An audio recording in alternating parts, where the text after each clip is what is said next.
The janitor's shift always ended the same way: mop, bucket, silence. At midnight, when the office lights went out, his world lit up in echoes of piano notes only he could hear. He would wipe fingerprints from glass doors while humming melodies that once filled concert halls in his dreams. No one knew that this man, this tired, single father in worn shoes, had once been a musician who played for crowds that listened in awe. Then came the day that changed everything. It was Friday, the company's anniversary celebration. The lobby was glowing with crystal light, laughter, and champagne. The CEO stood on stage thanking his staff, while the janitor quietly swept near the back. Someone from accounting noticed the grand piano standing unused and, half-joking, said, "Hey, maybe the janitor should play us something." The room erupted in laughter. For a second he froze.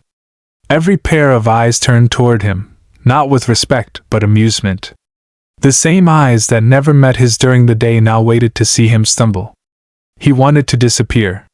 Yet behind that quiet, weary face was a heart full of unsung music and a promise made to a little boy waiting at home. "One day, you'll hear Daddy play again." So he walked up to the piano. The laughter faded. He placed his rough, calloused hands on the keys. The moment he began to play, time stopped, and by the end, even the CEO's eyes were filled with tears. Every workplace has its invisible people, the ones who keep things clean, quiet, and unnoticed. For years, this janitor had lived in those shadows. He cleaned offices of executives who never learned his name. They talked about profits and portfolios while he emptied their trash bins. But inside him lived another world, a world of rhythm, memory, and loss. Before life turned hard, he was a pianist. He played in cafes while his wife, Anna, listened from the crowd, smiling with pride. But when she passed away and bills piled up, he gave up the piano to raise their son. The music faded, replaced by the hum of vacuum cleaners and the slap of wet floors. Yet music never really dies, it just waits. Some nights after work, he sneaked into the empty hall where the company stored an old piano for events. He would play softly, letting his grief pour through every note. That piano became his confession booth, his therapy, his connection to a dream he once lived. When the office staff joked that he should play, they didn't know they were summoning something sacred. To them, it was entertainment, a joke to pass the time. To him, it was the sound of his wife's laughter, the voice of a promise he hadn't kept.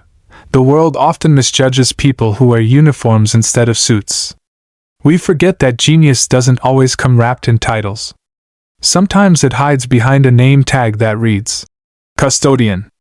And sometimes, when the right moment arrives, the quietest person in the room becomes the loudest voice in the story. Point 2. The moment of truth, 350 words. He sat on the piano bench slowly, as if afraid it might reject him after all those years. The crowd giggled. The CEO smirked politely, expecting a few clumsy notes, followed by awkward silence. Then he closed his eyes. The first chord was soft, hesitant, like the first breath after a long dive. Then came another, smoother, richer, layered with emotion. Within seconds, laughter turned into silence. His hands moved with the precision of memory and the fire of pain. Each note told a story of loss, of love, of struggle, of endurance. People forgot where they were. The melody grew like sunrise, slow at first, then bright, unstoppable. The janitor's body swayed as if the music had taken control, years of silence pouring out like a confession. Every key carried a message: don't judge by what you see. Don't laugh at what you don't understand. When the piece reached its height, the room felt small, fragile. Even the CEO's confident posture softened. He wasn't looking at a janitor anymore.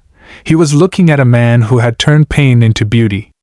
The employees who once mocked him now stared, some with tears streaming down their faces. When he finished, the sound hung in the air like a prayer, unanswered yet somehow complete. He didn't bow. He just stood up quietly, nodded, and began to walk away.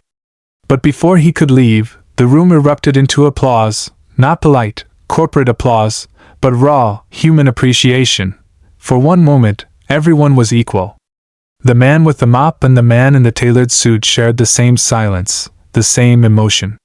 The janitor had played more than music. He had reminded them what humanity sounds like. Later, the CEO found him in the hallway, wiping down a glass door as if nothing had happened. The CEO said softly, "Where did you learn to play like that?" The janitor smiled. "Before life got busy." That night, the CEO couldn't sleep.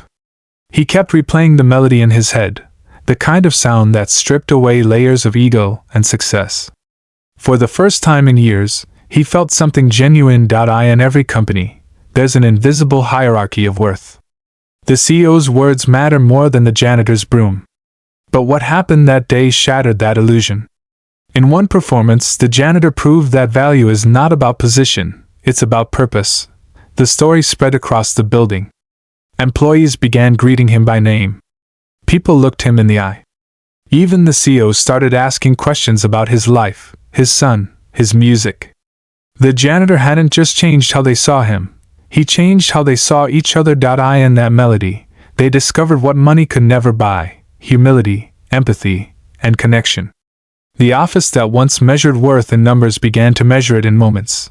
The next month, the company hosted a charity concert to support single parents. They asked the janitor to play again, this time on purpose, this time as an honored guest. His son sat in the front row, eyes wide, watching his father become who he was always meant to be. When he finished, the applause was thunderous. The CEO stood first, then everyone followed. The janitor didn't just earn respect, he inspired transformation. That night, as he walked home holding his son's hand, he said, "Remember, son, never let anyone tell you what you can't be. People may see your job, your clothes, your struggle, but they don't see your story. Only you do." The boy nodded, proud. Somewhere in the distance, city lights shimmered like scattered notes across the dark. The janitor smiled. "You see, music isn't about being heard. It's about being felt." And just like that, the man once ignored became the melody everyone remembered. So when you walk past someone who cleans your floor, serves your coffee, or fixes your desk, pause for a moment. Behind those tired eyes might live a dream louder than your own. We live in a world obsessed with status. But stories like this remind us that greatness doesn't wear a price tag. It wears humility, patience, and scars. The single dad janitor didn't just play the piano. He played life itself. With every mistake, every loss, every note crafted by pain and perseverance. The CEO cried not because the music was perfect, but because it was real. And in a world full of noise, real is the rarest sound of all. So remember this, never underestimate the quiet ones. Because sometimes, the person you overlook is the one whose melody can change everything.